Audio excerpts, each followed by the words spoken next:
পাবে না।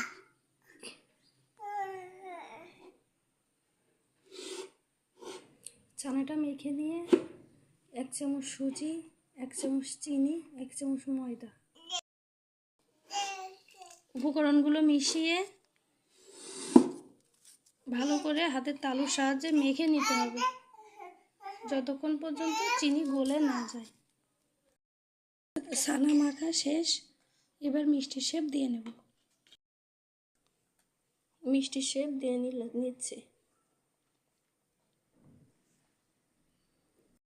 মিষ্টি তৈরি শেষ, এবার এক এক করে রসের ভিতরে দিয়ে দেব।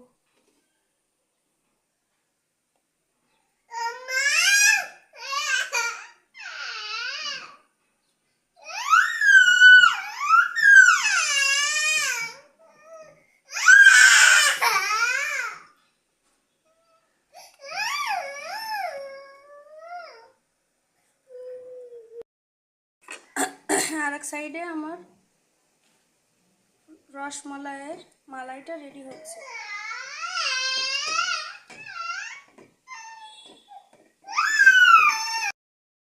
এক সাইডে মিষ্টি হচ্ছে, এক সাইডে রসমালাইয়ের দুধ রেডি হচ্ছে। মিষ্টি 12 মিনিট রসে